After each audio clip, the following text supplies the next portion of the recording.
Bien-aimés frères en Christ, c'est votre âme, serviteur, le pasteur Joshua Exaucé-Amani. Aujourd'hui, je vais parler d'un sujet très important sur l'attente qui est le mystère de la seconde venue. Donc, l'attente qui est le mystère de la seconde venue. Je commence d'abord dans l'Ancien Testament, dans les livres de Genèse, là où notre Abraham avait envoyé son serviteur Eliezer afin qu'Eliezer puisse aller trouver une femme pour son fils Isaac. Donc c'est dans Genèse 24. La Bible dit que Abraham met à la disposition d'Eliezer, parce qu'Eliezer était Eliezer de Damas, qui était le serviteur d'Abraham. Il était le chef de tous les serviteurs d'Abraham. Il était le plus vieux, il était le plus ancien, il était le plus expérimenté, il était l'ancien, l'expérimenté, il était comme le général, le chef du corps de l'armée même d'Abraham, si on doit le dire comme dans ce sens-là. Il était le chef, le premier ministre d'Abraham.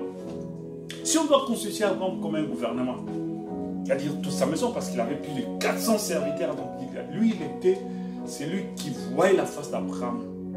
Abraham lui donnait des instructions et lui parlait aux autres. Il était l'homme de cœur d'Abraham. Il était l'homme de confiance d'Abraham. Et c'est par lui qu'Abraham va décider qu'il puisse aller choisir une femme pour Isaac. Il lui envoie dans sa patrie, dans son village, dans sa famille. Et Eliezer, il n'est pas allé seul. C'est là où beaucoup de gens n'arrivent, ne savent pas. Il était accompagné, il avait 10 ânes. Tous ces ânes-là étaient remplis de biens, de nourriture et de richesses.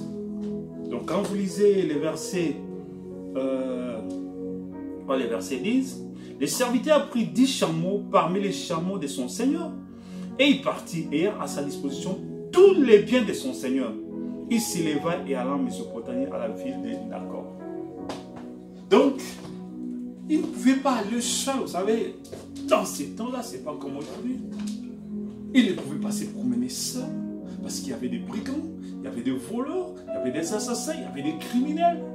Quelqu'un qui vient seul, et puis il était un vieux, avec 10 chameaux, pleins de richesses, de l'or. Mais non. Quelqu'un, les brigands allaient sauter sur lui, les tuer, les prendre. Il était accompagné d'autres serviteurs qu'on n'a pas cité leur nom. Et je répète encore qu'il était accompagné des autres serviteurs qui sont des auxiliaires qu'on n'a pas cité leur nom. Dans chaque âge, Dieu envoie un messager, mais le messager n'est pas envoyé seul. Il est accompagné des auxiliaires, des gens qui l'accompagnent pour atteindre la mission, qui les soutiennent dans la mission. Tous, ils ont une seule mission, un même message, un seul objectif. Mais ils accompagnent, et tous sont serviteurs d'Abraham. Tous travaillent pour la réussite de la mission. Tous travaillent pour atteindre l'objectif. Et c'est comme ça qu'il est parti. Avec 10 ans, je dirais qu'il avait 7 serviteurs avec lui. Ou même plus. Ou même 10, où chaque âne avait un serviteur. Donc, il est parti avec des richesses de son maître. Jusqu'à ce qu'il arrive, je crois que nous connaissons l'histoire, là où il a...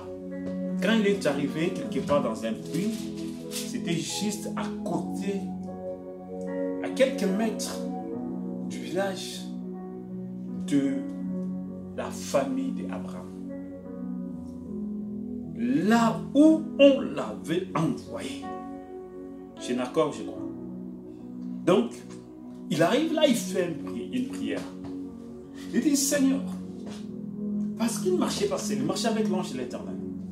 Parce qu'Abraham avait dit qu'il est Dieu qui m'a accompagné. Il puisse envoyer son ange, il parte avec toi. Il t'accompagne pour les succès, la réussite de la vision. Donc dans chaque vision, quand c'est une vision de Dieu, quand vraiment c'est une vision de Dieu, l'ange de l'Éternel accompagne la vision pour les succès, la réussite. C'est pas ta vision, c'est la vision de l'ange.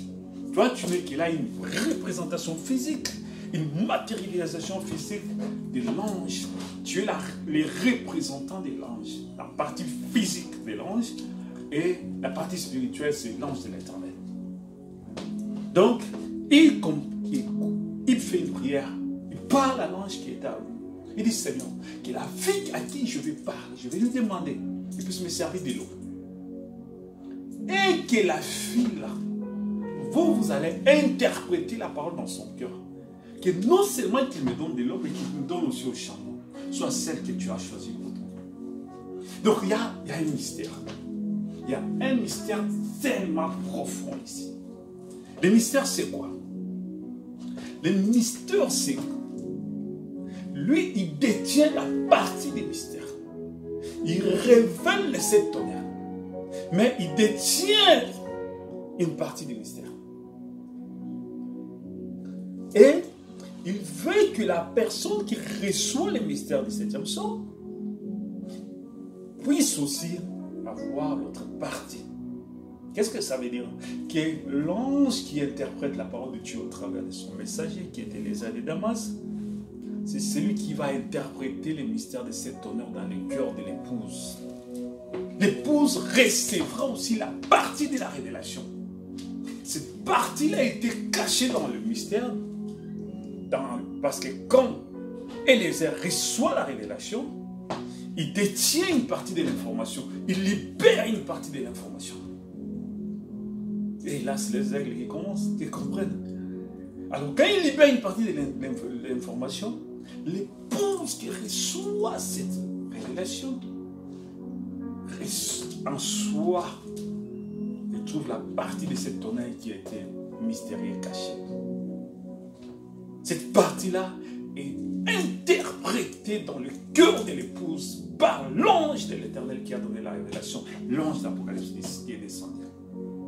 Donc, et là, ça complique, parce que tout le monde peut écouter quand Eliezer a parlé, quand les sceaux étaient ouverts, quand les mystères ont été dévoilés.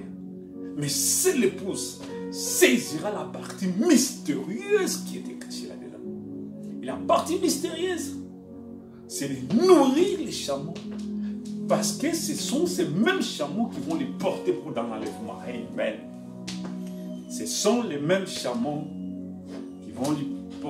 qui vont porter Rebecca vers Isaac. Et le mystère des chameaux, c'est quoi aujourd'hui? Le mystère des chameaux, c'est quoi? Parce que c'est le chameau qui va t'amener dans l'enlèvement. C'est lui qui va te porter, tu ne peux pas aller seul. Il faut que quelqu'un soit en toi. Il faut que quelqu'un te porte. Il faut que quelqu'un t'amène. Alors, qui est? C'est les chameaux. Et qui est le chameau à mystère aujourd'hui? Parce que c'est cette foi des chameaux, la révélation des chameaux. Comment nourrir les chameaux? Parce que si tu connais les chameaux, tu sauras comment les nourrir. Et quand il est nourri, parce que c'est lui qui donnera la force de l'enlèvement. C'est lui qui te donnera la force de monter. C'est lui qui te donnera la force de s'envoler. C'est les chameaux. Alors il faut maintenant saisir ces mystères-là. Je laisse là comme ça pour l'épouse, pour les amis de Dieu. Et il fait sa prière, du coup, c'est Rebecca qui vient. Qui a conduit Rebecca sur ces chemins-là, c'est l'ange. Le même ange qui s'est tenu à côté de l'homme de Dieu et les jardins de Damas, c'est le même ange qui est allé attirer, révéler Rebecca, lui dire que maintenant c'est le temps d'aller puiser de l'eau à la source. La source, c'est l'église, c'est là où la parole de Dieu est prêchée, c'est là où la parole de Dieu est libérée. C'est le temps d'aller puiser, d'aller chercher l'eau de la vie. Comme la femme samaritaine qui est allée chercher l'eau de la vie, il a croisé les séparés. Et quand il venait, le même ange parle au Eliezer de Damas parce qu'il n'a pas tâtonné, il n'est pas allé par 1, 2, 3, 4, 5 et ça n'a pas marché. Et puis, 6e, ça tombait. Non, non, non. Dès qu'il voit ses yeux fixes, Rebecca, quelque chose touche dans son cœur, il y a un effet. Il dit que c'est celle-là, parle avec celle-là. Il parle à Rebecca, gentiment, poliment. Rebecca, c'était une jeune fille. Il se retrouve devant un vieux monsieur. pas pensé à se marier à ce monsieur-là. Donc, il était juste dans un sens, par conviction, par j'aide une personne. C'est tout. Aider l'être humain. Mais il avait plus de conviction dans son cœur, il y avait une stimulation dans son cœur, il y avait beaucoup de choses dans son cœur. Et il arrive à elle. Et il lui donne de l'eau. Après lui avoir donné de l'eau, Rebecca, maintenant lui, il est resté calme. Parce que c'était la partie mystérieuse. La partie mystérieuse, c'était quoi? C'était maintenant de voir, après avoir demandé à Rebecca, quelle sera la réaction de Rebecca? Il va s'arrêter seulement à me donner de l'eau, ou bien elle va aussi nourrir le chameau. C'était la partie mystérieuse dans ces paraboles. C'était la partie mystérieuse dans cette histoire. Il observe Rebecca. Il attend. C'était un temps de suspense. Comme dans l'ouverture du 7e psaume. On attendait qu'est-ce qui va arriver. Comment elle va réagir? Est-ce que c'est elle ou c'est pas elle? Comment elle va réagir? Et aussitôt que le monsieur termine à boire, lui et les gens qui étaient avec lui, alors Rebecca rentre encore dans... C'était du travail. Rebecca devait rentrer, courir encore, rentrer dans le puits, puiser de l'eau, commencer à nourrir les chameaux. Ah, les chameaux, ce sont vraiment des animaux qui boivent suffisamment de l'eau. Ce sont des buveurs d'eau. Ils boivent sérieusement de l'eau. Et Rebecca a réussi les tests. Et c'est là où l'histoire continue. Il part, nous connaissons tous l'histoire. Il part avec Rebecca. Il met, je crois, la bague sur sa mère. Il dit, tu as un frère, est-ce qu'il y a la place chez vous là-bas? On puisse garder. Rebecca dit, oui, il y a la place chez nous, même des forages, là où les chameaux peuvent manger. Il était tellement disponible. Qu'est-ce qui a créé la disponibilité dans Rebecca? C'est l'ange de l'Éternel qui marchait là. C'est cet ange-là qui convainquait Rebecca, qui parlait dans le cœur de Rebecca, qui touchait le cœur de Rebecca. Sans l'action du Saint-Esprit, quelqu'un peut écouter la parole de Dieu comme il le fait, il ne comprendra rien. Il peut saisir peut-être la partie qui est révélée, mais la partie qui est mystérieuse, il ne la comprendra jamais. Voilà pourquoi aujourd'hui dans le monde, il y a beaucoup de gens qui lisent la parole de Dieu, qui écoutent les messages, mais seuls les élus comprendront la partie surnaturelle, mystérieuse. D'autres même croyants qui ont compris la partie mystérieuse, mais c'est le diable qui les amène à aller commencer à adorer Eliezer de Damas. Commencer à penser que c'est Eliezer de Damas qui est Dieu. C'est lui qui est l'ange. C'est lui dont il confond l'ange et Eliezer de Damas. Il confond Isaac avec Eliezer de Damas. Il confond l'ange avec Eliezer de Damas. Il commence à adorer Eliezer de Damas. Il se procède devant Eliezer de Damas. Il commence à prier au nom d'Eliezer de Damas. Mais Rebecca, qui est l'épouse, le titre de l'épouse, n'a pas fait cela. Il a fait seulement le respect envers Eliezer de Damas. Il l'amène chez lui. Et jusqu'à ce que toute la procédure a été. Eliezer va révéler le mystère. Il va parler sur ces choses. Il va expliquer. Voilà ce qui s'est passé. Il commence par la semence du serpent. Il montre sur le baptême au nom de Jésus-Christ. Il parle sur Abraham. Il parle sur Isaac. Il parle sur la divinité. Sur les pères. Le père. Et il y a l'adoption. Le fils est placé dans sa position. Isaac, qui est le fils de Dieu. Donc là, je parle un peu, seuls les aigles peuvent comprendre, c'est-à-dire, essayer un peu de ramener ça dans le Nouveau Testament pour comprendre que Eliezer, c'est le Saint-Esprit de Dieu, et Eliezer aussi, c'est le ministère du temps de la fin, avec le ministère du prophète William Branham, qui a commencé, qui était le messager de Dieu, l'envoyé de Dieu, afin qu'il puisse révéler, attirer l'attention d'une épouse. Il dit qu'il y a les signes des prodiges, des miracles qui vont attirer l'attention de l'épouse, afin que l'épouse puisse recevoir les mystères de Dieu. Et il commence par les baptêmes au nom de Jésus. Et tous ces mystères-là parlent sur l'adoption, que c'est Jésus qui est Dieu. C'est ce que les airs avaient expliqué, que mon Seigneur Abraham, dans sa vieillesse, il a eu un fils. Dans sa vieillesse, ça veut dire l'ancien des jours. A eu un fils, parce que quand tu lis dans Daniel, l'ancien des jours, il a la chevelure blanche, c'est l'ancien des jours. Dans sa vieillesse, il a eu un fils. Et ce fils-là est héritier du trône. Jésus-Christ. Ce fils-là est héritier de tout son royaume. C'est le Seigneur Jésus-Christ. Et c'est de par ces fils-là que je suis envoyé pour chercher une femme pour ces fils-là. Parce que c'est lui l'héritier du trône. Donc c'est lui qui détient toute la divinité actuellement. Le Dieu d'Abraham est devenu le Dieu d'Isaac. Ça veut dire quoi? Ça veut dire que Dieu, c'est le même Dieu qui agit d'Abraham, s'est incarné dans Isaac. Et le mariage a été fait. Et après cela, on va poser la question, parce qu'il va demander, non, laisse-moi, je vais prendre la fille, je dois partir maintenant, parce qu'il faut que ma mission soit accomplie. On demande à Rebecca, est-ce que tu veux partir avec cet homme? Rebecca dit, oui, je pars.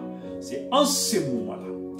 Vous savez, avant, Rebecca regardait cet homme-là, donc c'est un homme riche, il a beaucoup de richesses, il représente quelqu'un, il est respecté.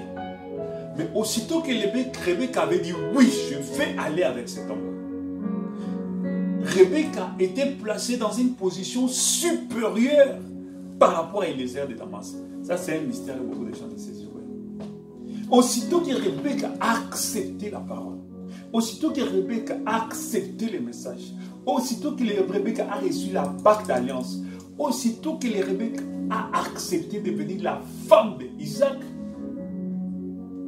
Rebecca était devenue supérieure parce qu'elle était la femme du Seigneur de Eliezer de Damas. Maintenant, c'est Eliezer de Damas qui devait lui donner plus de respect parce qu'il est la femme de son Seigneur. C'est maintenant Rebecca, avant même qu'il puisse voir Isaac, dominer, occuper la position d'autorité. Elle-même, c'est-à-dire l'épouse, avant même qu'il croise l'époux dans l'enlèvement, il occupe une position plus élevée qu'Eliezer de Damas ici sur la terre. Ah, il continue, il commence maintenant la marche vers Isaac. Cette marche-là, j'appelle ça la marche sur les chemins d'Emmaüs. Là maintenant, Eliezer commence à expliquer à Sarah, qui occupe déjà une position plus élevée, mais il lui parle de l'époux. C'est ce qui s'est passé sur le chemin d'Emmaüs. Il commence à lui parler. Isaac est comme ceci, Isaac agit comme ceci, Isaac agit comme ceci, Isaac est comme ceci, Isaac. Je suis convaincu que Rebecca lui a dit, parlez-moi un peu d'Isaac. Oui, tu m'as parlé juste comment il est riche, comment il est dans une position de force et tout ça. Mais parlez-moi un peu en profondeur de lui. Dis-moi un peu qu'est-ce qui se passe avec lui. Comment il est, quels sont ses caractères, comment il agit. Et là, Eliezer de Damas commence à révéler à Rebecca certains mystères qu'il n'avait pas parlé là-bas. L'attitude d'Isaac. Comment Isaac réagit. Comment il entre dans beaucoup de détails des choses que lui seul connaissait sur Isaac. Il dit, c'est lui notre maître actuellement. Parce qu'il occupe la position. Il occupe la place de son père. C'est lui qui dirige maintenant. C'est un homme très calme, très sérieux. Il parle sur l'attribut d'Isaac. Il démontre sur les vertus d'Isaac. Il parle sur les caractéristiques d'Isaac. Ah, là, nous comprenons qu'une fois que l'épouse a pris position dans la marche avec l'époux, dans le troisième pôle, il commence à saisir sur les mystères comme là. Qui est ce Melchisédek qui est là? C'est-à-dire tous les mystères de Dieu qui sont révélés après l'ouverture des sceaux commencent à lui être dévoilés. C'est en ce moment-là que tous les mystères qui ont été révélés à l'ouverture des sceaux, qui concrétisent les sceaux, qui sont, parce que l'ouverture des sceaux, ce n'est pas ce qui a été prêché en 1963. L'ouverture des sceaux ouvre la porte à tous les mystères de Dieu qui étaient cachés avant la fondation du monde pour donner la foi à l'épouse qui est en marche vers son époux. C'est la foi de l'enlèvement qui est transmise sous forme de mystère à l'épouse. Parce que là, l'épouse est en train d'être enlevée. Et même enlevée. Ce sont les mystères qui accompagnent l'enlèvement de l'épouse. Ce sont les mystères qui transforment la foi de l'épouse, la rendent plus solide, plus ferme. Oh, ah, c'est terrible.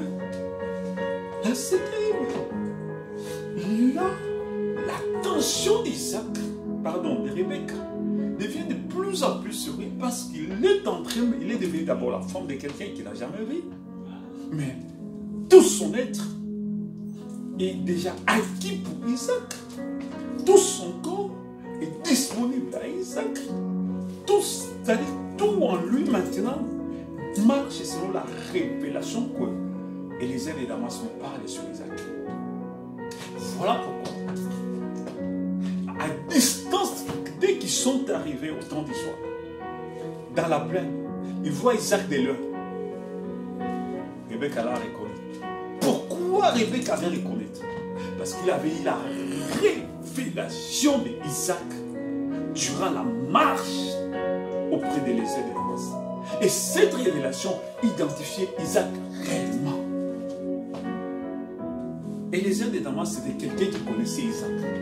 Eliezer de Damas, c'est quelqu'un qui avait vu Isaac. Eliezer de Damas, ce n'était pas quelqu'un qui t'attendait, non.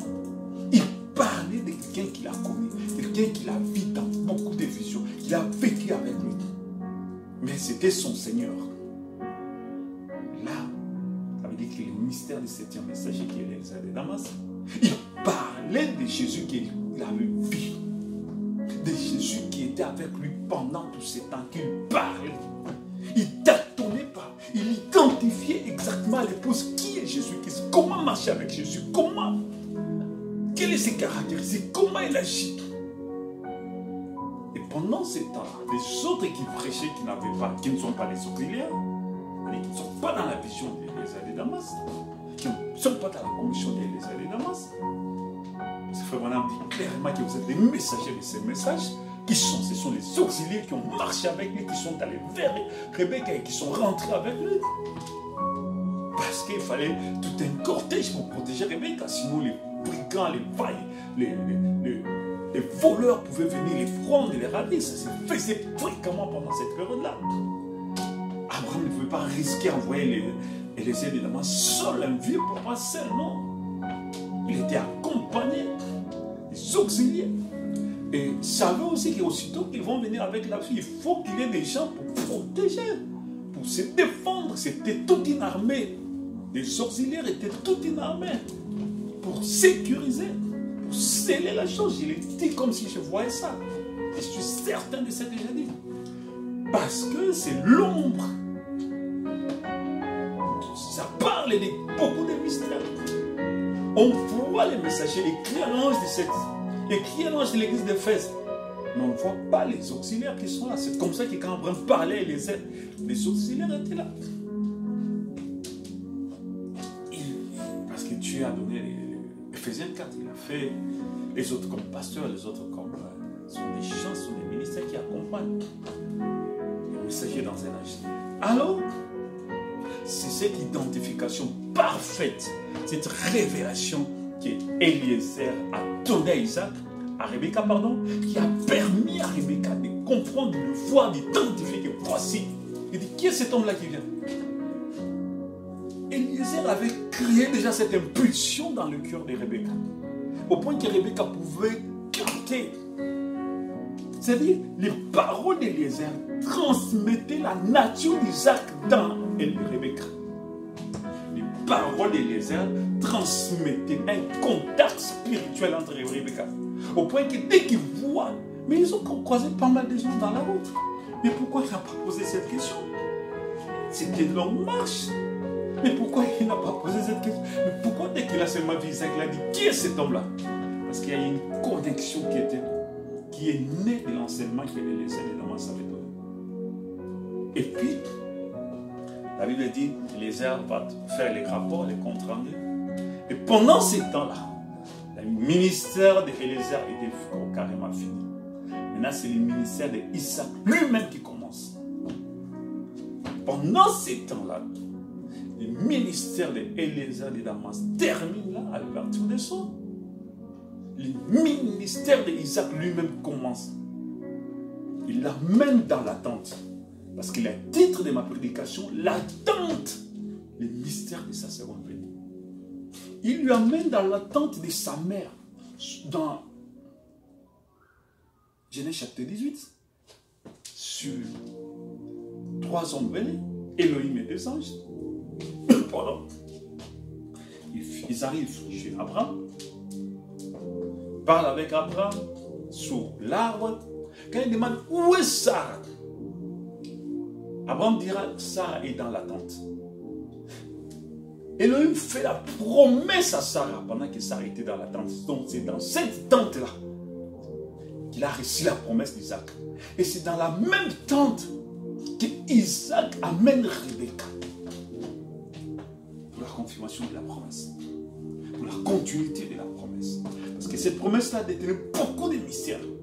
Quand Dieu dit tu auras un fils, ça ne s'arrêtait là. La promesse-là contenait pas mal de mystères. Parce que Isaac naîtra, il y a une postérité qui viendra. Et dans cette postérité, moi Dieu, je viendrai. Voilà. Donc c'était une promesse qui détenait beaucoup de promesses à l'intérieur. Une promesse tellement riche, tellement mystérieuse. En soi, Isaac sortira Israël, Jacob des 12, la nation d'Israël, des prophètes, Élie, tous ces gens. Donc voilà, tous ces gens étaient là-dedans à l'intérieur. Donc c'était le noyau de la promesse, c'était la promesse sémence, c'était les promesses noyau qui allait produire l'arbre. N'oubliez pas notre titre, l'attente et les mystères de la seconde venue. Donc, il amène dans l'attente et c'est là où la consommation du mariage a eu lieu. Donc, venez me suivre dans cette série de continuité de l'enseignement sur les mystères de la seconde venue, l'attente qui est le mystère de la seconde venue. Parce que c'est dans l'attente là. Et Sarah, donc, qui est dans l'attente, Sarah a eu la promesse. Dans l'attente ici, c'est la consommation du mariage. C'est l'union entre Isaac et Rebecca. Le mystère de l'attente, qui est le mystère de la seconde venue. C'est Christ qui vient s'incarner dans son épouse, parce que l'épouse, c'est Rebecca. Isaac, c'est Christ. C'est la consommation et dans le mystère de l'attente. Quand cet ange-là s'est tenu au-dessus, il regarde, frère Bonhomme, il dit, tu vois cette tente, va là-bas, je te rencontrerai dans la tente. Et ça sera le 3e point. Rebecca, va dans cette tente-là, je te rencontrerai dans cette tente. Et c'est là, ça sera le 3e point. Que Dieu vous bénisse richement, c'est tellement profond, c'est tellement riche, cette série d'enseignements. Amen.